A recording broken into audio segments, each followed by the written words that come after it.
4선 중진의 우상호 의원을 필두로 하는 더불어민주당 비대위가 공식 출범했습니다. 연이은 선거 패배 이후에 당내 계파 갈등이 본격화하고 있는데요. 그만큼 차기 지도부 선출 때까지 내홍을 어떻게 잘 수습할지 주목이 되죠. 차기 지도부 선출까지 가는 과정이 녹록치 않을 것으로 보입니다. 자, 당장 차기 당권이 걸린 전당대회 룰을 앞두고 내부 갈등이 격화하고 있는데요. 그야말로 룰의 전쟁이 본격적으로 시작이 됐습니다. 현재 더불어민주당의 전당대회 방식을 보면 예비 경선 중앙위원 투표고요. 그다음에 이제 본투표입니다. 본투표는 대의원이 45%, 권리당원이 40%, 일반 국민 여론조사가 10%, 일반 당원 여론조사가 5%입니다. 국민의힘과는 좀 차이가 있는데요. 자, 권리당원의 투표 자격을 현재 이제 최소 6개월 전 입당 규정에서 3개월 전으로 바꾸자, 그리고 또 그 비율을 늘리자, 이것이 소위 친이재명계가 지금 이야기하고 있는 룰의 변경안인데 왜 이런 이야기가 나오는지도 좀 궁금하고요. 그게 이재명 현 의원을 위한 게 아니라 당을 위한 거다, 이렇게 근거를 두고 있습니다. 이 부대변인께서 왜 이 이야기가 나오고 있는지 좀 말씀해 주십시오. 우선은 말씀 중에서 네. 친이재명계에서 지금 말씀을 이렇게 주장을 하고 있다라고 말씀을 주셨는데, 솔직히 우리가 전국대의원이라든지 그리고 권리당원이 되는 자격 요건, 그러니까 투표에 임할 때 내가 당원이냐 권리당원이냐 이런 자격 요건이 보면은 뭐 6개월 당비를 좀 납입을 해야 된다, 이런 기준이 있었는데요. 네네. 이런 얘기는 지금 이재명 의원이 경기도지사 이럴 때부터 지금 민주당에서 계속 나왔던 얘기입니다. 네. 지금 최근에 나왔던 얘기는 아닙니다. 네. 근데 앞에서 우리가 표에서 봤지만은 전국대의원이 45%, 권리당원이 40%인데 이렇게만 보면은 왠지 전국대의원과 권리당원의 비율이 1대1로 비중이 있을 것 같은데, 네. 전국대의원 같은 경우는 대의원, 그 지방대의원도 있으니까요. 대의원 같은 경우는 각 지역구마다 한 50명 내외입니다. 그리고 저희가 권리당원은 지금 뭐 그 언론에 따르면 69만 명부터 80만 명까지 이렇게 있거든요. 예. 그러니까 그 비율이 똑같이 1대1 비율에서 45%, 40%가 아니고 대의원 한 표가 권리당원 60표 정도의 행사를 할 수 있는 거, 그러니까 가표짓되는 것이죠. 예. 대의원들이. 그러면은 아무래도 당원의 힘에 따르는 것보다 국회의원의 힘에 따르는 그런 표가 나올 수 있다. 그런데 민주당이 항상 얘기하는 것이 민주당의 주인은 당원이라고 얘기하지 않습니까? 네. 그런데 이렇게 봤을 때는 정말로 당원이 주인이냐, 이런 얘기가 있는 것이고요. 그리고 지금 요즘에 최근에 나왔던 것은 아까 말씀드렸던 그 권리당원을 6개월이냐 3개월이냐 그 기준은 좀 얘기가 뭐 5개월도 중간에 있긴 있고요. 네. 그런데 민주당이 국민의힘 같은 경우는 이렇게 우리 민주당과 같은 권리당원 그런 행사할 수 있는 것이 한 5개월로 제가 알고 있습니다. 근데 민주당이 그것보다 더 길다. 그런데 네. 3개월과 5개월 차이를 지금 논의하는 부분에 대해서는 아무래도 대선 이후에 전당대회까지는 6개월이 좀 차 걸리지 않습니다. 네. 그렇기 때문에 지금 우리가 3개월 얘기가 지금 나오는 것은 아닌가, 이런 생각이 드는데요. 예. 제가 드리고 싶은 얘기는, 중요한 것은 민주당의 대의원 제도가 좀 폐지돼야 된다. 이런 얘기는 오랫동안 나왔던 얘기이기 때문에 네. 지금 선거를 앞두고, 그 전당대회 선거를 앞두고 왜 지금 이것이 이재명계에서 나오느냐. 이것은 전제가 좀 잘못됐다. 그리고 민주당에서 대의원제는 없어지는 것이 저는 개인적으로 맞다고 그렇게 말씀을 드리고 싶습니다. 예, 대의원 이렇게 좀 퍼센테이지가 높다라는 건 어떤 기존 정치권의 입김이 그만큼 많이 작용할 수 있기 때문에 국민들 그리고 당원들의 의견을 더 많이 들어봐야 되는 그런 차원의 룰이지, 이게 뭐 이재명 의원에게 유리하게 하기 위해서 지금 당장 나온 얘기가 아니다, 이런 말씀이시죠? 네, 그렇습니다. 네. 참고로 저도 전국대의원인데요. 네. 그럼에도 불구하고 당원들의 힘이 더 작용을 많이 돼야 된다. 예. 뭐 열성당원 이런 것이 아니고요. 네. 당원들의 힘이 더 작용돼야 된다는 것은, 공평하게 작용돼야 된다는 말씀을 드리고 싶었습니다. 네. 자, 그런데 이 친문계는 현행 룰을 유지하되 통합형 집단 지도체제가 필요하다, 이런 얘기를 하고 있습니다. 당 대표와 최고위원 선거를 따로 하지 않고 한 번에 1등이 대표 최고위원, 그다음에 2등부터 최고위원을 주자는 건데, 대표 최고위원이면 그럼 기존의 당 대표 이런 말도 없애자는 건가요? 어떻습니까, 김 위원장님? 그 이제 대표 최고위원이라고 부르면서 네. 사실은 뭐 대표죠? 관용적으로는 대표라고 예, 부르는데 지금 예를 들면은 국민의힘의 대표인 이준석 대표나 민주당 그전에 송영길 대표와 같은 권한을 누리지는 못합니다. 아, 예. 왜냐하면 최고위원 중에 수석 자격으로 있는 거기 때문에 네. 결국 이제 의결을 거쳐야 되고 정족수를 맞춰야 되고 말하자면 좀 힘이 있는 최고위원이라면 네네. 대표는 정말 대표거든요. 그래서 훨씬 더 권한이 막강합니다. 그래서 대표 최고위원 이 얘기가 나오는 것은 예. 사실은 그 말하자면 이제 자리 싸움인 건데 지금 딱 봤을 때 이재명 의원이 당 대표가 될 것은 굉장히 명약관화해 보입니다. 지지율도 좋고 대항마가 일단 없는 상황이기 때문에 그럼 대표가 이재명 의원이 됐을 경우에 소위 말하는 친문계 인사들이 어떻게 대표를 견제할 것이냐라고 네. 하면 두 가지 방법이 있을 수 있습니다. 최고위원회 대거 포진하는 방식 또는 체제 자체를 바꿔서 네. 이재명 의원도 대표가 아니라 대표 최고위원으로서 힘을 빼버리는 방식 이렇게 네. 두 가지가 있거든요. 예, 예. 그렇기 때문에 사실 이거 치열하게 지금 룰싸움을 하고 있는 와중인데 네. 지금 뭐 45%, 40% 이런 얘기가 나오지만은 실제로 이것이 제가 자리 싸움이라는 말씀을 드렸던 이유가 이게 40%가 되든 50%가 되든 일반 여론조사는 10%에서 한치도 벗어나지 않습니다. 네. 결국 민주당이 연이은 선거 패배를 한 이유는 민주당이 말 그대로 너무 짠물이다, 소금물이다, 소금이 너무 많이 섞여 있다. 그러니까 강성 지지층을 소금이라고 한다 그러면 소금에 너무 많이 휘둘린다라는 것 때문에 너무 짜서 못 먹겠다라고 해서 심판을 받은 것이거든요.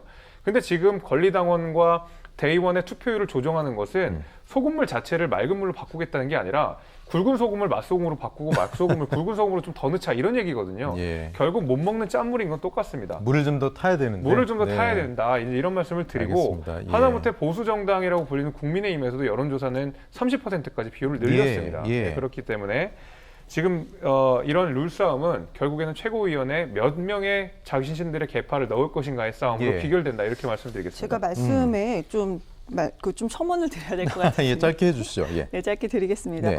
우선은 열성 지지자들에게 뭐 휘둘린다. 국민의힘이 항상 하는 얘기죠. 그런데요, 지금 우리가 전당대회 룰을 봤을 때 열성 당원, 그러니까 권리당원뿐만 아니고 당원까지 영향력을 행사하지 상당히 못하는 그런 상황입니다. 네. 아까 다시 말씀드리지만 대의원 한 표가 권리당원 60표. 지금 이렇게 입당이 더 많이 되어 있잖아요. 그럼 저희가 계산해 보면은 대의원 한 표가 권리당원 60명씩 한 표씩 행사한 것과 마찬가지다. 그러니까 국민의힘께서는 그렇게 주장을 하지만 실질적으로 그렇게 적용되지 않는다는 점 하나 말씀을 드리고요. 네. 그리고 뭐 자리 싸움이라고 표현을 해주셨는데 글쎄요, 정치권에서 일반 국민들이 이제 바라봤을 때는 그렇게 보일 수는 있습니다. 그렇지만 이런 상황이 국민의힘 내부에도 지금 현재 마찬가지다. 당대표를 두고 또 그런 부분도 마찬가지다 말씀을 드릴게요. 예. 마지막으로는 전당대회 룰을 바꾼데 아까 무슨 대표 최고위원이라고 얘기가 나오지 않았습니까? 민주당 내에서요. 네네. 저는 이것은 오히려 전당대회를 앞두고 훨씬 더 복잡하게 만드는 것이 아니냐. 왜 그러냐. 대표 최고위원이라는 이런 룰은 솔직히 민주당 내에서는 정말로 생소하고 지금 처음 나오는 얘기입니다. 네, 네. 그러니까 전당대회 룰을 무조건 바꾸지 말자 이렇게 얘기하는 것보다는 오히려 지금 기존에 논의되어 있던 부분을 어떻게 해서 더 우리가 확대할 것이니까 그렇게 얘기를 해야지 예. 국민들을 혼란스럽게 만들거나 국민의힘에서 이런 식으로 민주당을 공격거리를 네. 더 주는 그런 행태는 우리가 이번에 비대위가 새로 꾸려졌는데요. 예.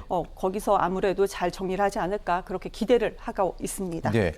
전당대회 각 계파가 유불리를 계산기를 두드리고 있다면 과연 계파의 수장들이 전당대회 진짜 대표 후보로 나올지가 궁금합니다.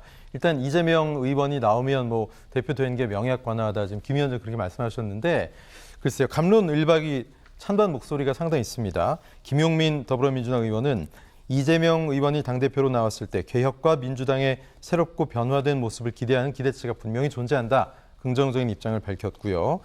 박용진 더불어민주당 의원은 불출마를 주장하는 입장입니다. 당의 중요한 자산인데 단타 매매, 이게 뭐 지선도 나오고 당대표도 나오고 이런 얘기겠죠. 계속해서 이 단타 매매 현상이 나타나면 모두에게 불행하다.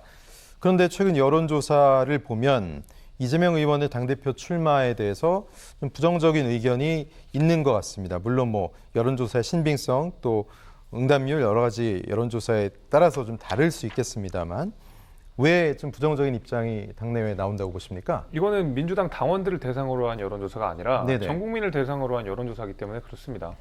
사실은 이재명 의원을 싫어하는 국민들이 한 대한민국 절반 정도 되거든요. 물론 당연히 민주당 내에서는 예, 예. 이재명 의원을 좋아하지만 네. 그러니까 낙선을 했다고 하는 것은 그러니까 절반의 국민들은 이재명 의원을 싫어한다 내지는 지지하지 않는다라는 예. 것이기 때문에 전 국민을 대상으로 한 이재명 의원의 당대표 여부는 당연히 좀 부정적으로 나올 가능성이 높습니다. 네. 실제로 민주당 내에서도 박용진 의원처럼 이재명 의원이 당대표가 되는 것이 부적절하다라고 말씀하시는 분들이 있기 때문에 네. 전반적인 여론 자체는 당연히 반대 의사가 많을 수밖에 없는데 민주당 내의 주류는 이재명 의원이 될 것 같다, 네.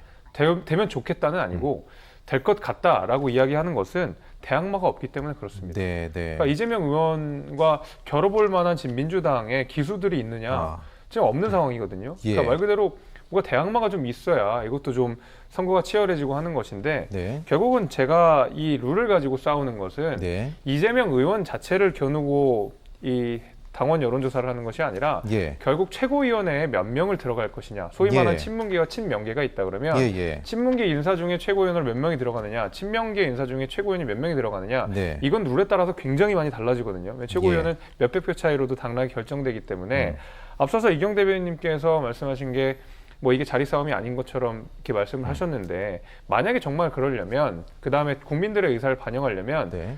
대의원 제도를 아예 폐지해버리고 내지는 네. 확 축소해버리고 네. 오히려 권리당원이 아니라 일반 여론조사를 늘리는 방식으로 의원들이 논의를 해야 되는데 네. 결국 권리당원을 얼마큼 더 늘릴 것이냐로 어떤 토론이 귀결되거든요. 예. 그러니까 일반 여론조사에 대해서는 사실은 거의 이야기를 하고 있지 않습니다. 예. 아주 극소수의 조홍천 의원 같은 분들만 일반 여론조사를 늘려야 된다고 이야기하고 나머지 분들은 결국 권리당원과 대의원, 결국 민주당을 구성하고 있는 핵심 당원들을 대상으로 비율을 조정하는 거기 때문에 이거는 철저하게 계파 싸움 내지는 자리 싸움으로 될 수밖에 없습니다. 네, 그렇군요.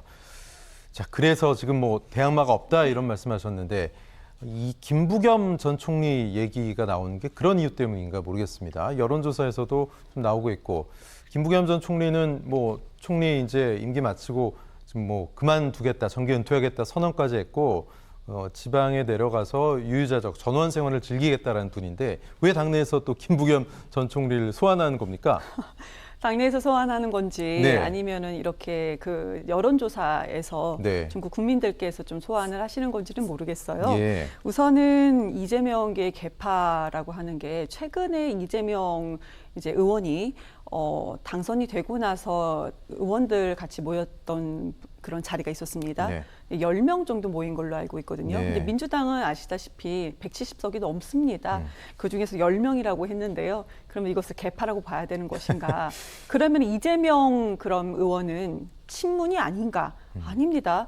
이번에 우리가 이렇게 친문이 그러니까 아니라는 것이 아니라는 거죠. 그러니까 친문 속에 다 속한다. 그렇게밖에 볼 수가 없습니다. 예. 만약에 정말로 이재명계 친문계가 나눠졌다면 이번에 대선 후보 될 수도 없었습니다. 예. 나눠져 있지 않았기 때문에 이렇게 될 수가 있었던 것인 거고요. 네. 그 말씀 주신 것 중에 저도 정말 찬성하고 아까도 제가 서두에 말씀드렸던 것 중에 하나가 민주당의 대의원 제도 없어지는 것이 맞습니다. 그렇지만 이제 단계적으로 가야 되는 부분이 있었죠. 그러니까 첫 번째로는 대의원 제도를 없애고 그러면 우리가 권리당원이 이렇게 권리당원과 당원의 경계를 조금 줄이는 부분 그래서 우리가 3개월이냐 6개월이냐 그래서 그런 얘기가 나왔던 것입니다. 그러니까 네. 지적해 주신 만큼 우리가 지금 차근차근히 가고 있다. 근데 이 논쟁이요. 개파 논쟁이 절대 아니라는 말씀 다시 한번 드리겠습니다. 네. 저도 이 민주당에서 지금 권리당원 그러니까 대의원이라는 권리당원 이 제도에 대해서는 문제점을 항상 얘기했었는데요. 지금 이 시기에는 바꾸는 것이 맞다. 네. 이렇게 말씀을 드립니다. 그리고 또 마지막으로 일반 여론조사 좀 더 추가를 해야 된다. 그러니까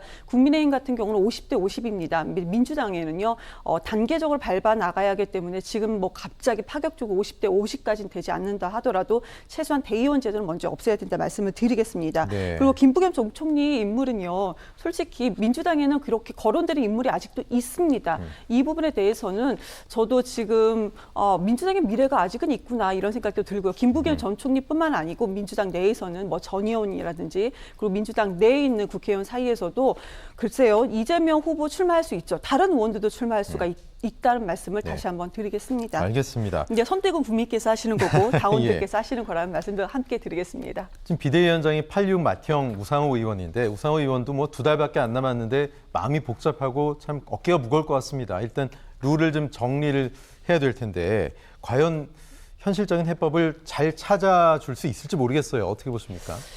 그래서 당장 한 달 반 정도, 길게는 2달인데요. 네. 해법을 어떻게 찾을 것인가. 그러니까 이렇게 전당대회 룰을 갑자기 바꾼다는 것이 어떤 것인가. 이렇게 좀 고민이 많을 것 같습니다. 네. 그렇지만 그 얘기를 하셨어요. 우리 내부에서 이제 60%에서 70%까지 찬성이 있으면 룰을 바꿀 수 있다. 근데 다만 여기서 애매한 것이 뭐냐면 예. 그 60과 70이 대의원이냐 아니면 그 우리가 또 중앙위원회 제도도 분명히 있습니다. 국민의힘은 없는데 민주당에 있는 제도, 이제 중앙위원회 제도도 제가 지난주에 나와서도 말씀을 드렸었는데요. 최고위원이라든지 당대표 출마했을 때 컷오프 되는 그런 제도가 있습니다. 근데 중앙위원회는 우리 민주당에 대해서 한 300여 명 내외로 구성이 되어 있는데 솔직히 누가 구성되었는지 이것이 공식적으로 공개되어 있는 부분은 아닙니다. 네. 이런 부분도 물론 바뀌어야 될 거라고 생각을 하는데요. 그런데 지금 우리가 비대위, 혁신 비대위원이 이렇게 당연직 그리고 이제 그 다선 우상호 위원장을 중심으로 3선, 재선, 초선 그리고 원외 그리고 여성 청년 이제 추가로 더 들어올 것인데요. 아무래도 좀 기대가 많이 되고 있고 예. 아무래도 지금처럼 그냥 이렇게 흘러대로 되지는 않고 예. 뭔가는 달라질 것이라는 기대는 가지고 있습니다. 네.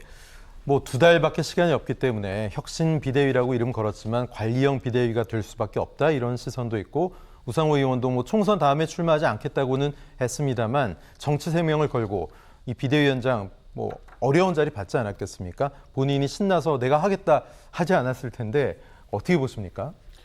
그러니까 뭐 우상호 의원이 비대위원장을 수락한 것에 기대는 되지 않지만 그래도 실망은 안 시킬 것 같아요. 네. 그러니까 그 정도 평가, 그 정도 예상을 하고 있는데 왜냐하면 얼마 전에 박지원 그 전 비대위원장이 그 586 세대 용태론을 주장을 했는데 네. 586 세대 맏형격인 우상호 의원이 등장한 것이 이제 민주당 내에서는 어떨지 모르겠지만 국민들이 보시기에는 다소 후퇴한 면으로 비춰질 수 있다고 저는 생각이 되거든요. 근데 그런 면은 차치하고라도 우상호 의원이 당내 입지가 굉장히 좋다. 그다음에 모든 의원들과 두루 잘 지낸다라는 것은 세간의 뭐 중평인 것 같습니다. 네. 그래서 그런 부분들은 확실히 잘 관리를 해나가면서 나갈 것 같은데 우리가 혁신형 비대위라고 하려고 그러면 전당대회를 치르기 전에 예를 들면 당원 당규를 바꾸고 네. 아니면 전당대회 룰을 바꾸고 하는 말 그대로 제도와 룰을 바꾸는 작업들이 수반되었을 때 그것을 우리가 혁신 비대위라고 부르는데 지금 우상호 위원장의 이야기를 들어보게 되면 그 정도까지 적극적으로 할 의사는 안 보입니다. 오히려 지금 나오는 분란 상황들, 갈등 상황들을 최대한 잠재우고 어떻게든 2달 뒤에 치러질 선거에 큰 어떤 잡음 없이 치러야 되겠다라는 생각이 훨씬 강한 것 같거든요. 네. 그래서 어떤 혁신 비대위라기보다는 빠르게 전당대회를 안정적으로 치를 수 있는 방식으로 이끌어간다라고 생각이 돼서 기대는 안 되지만은 그러나 글쎄요, 뭐 비대위의 역할이 지금 굉장히 중요할 것 같은데 지금 룰이 바뀌지 않은 상황에서 그대로 간다 그러면 비슷한 당원 구조에 비슷한 선거 방식에 비슷한 의원들이 최고위원과 당대표로 선발된다 그러면 민주당이 지금 국민들께 심판받았던 부분에서 훨씬 더 개혁적으로 뭔가를 나갈 수 있느냐라고 하면 거기에 대해서는 다소 저는 회의적입니다. 네. 자, 룰의 전쟁 과연 어떻게 정리가 될지 좀 지켜봐야 되겠습니다.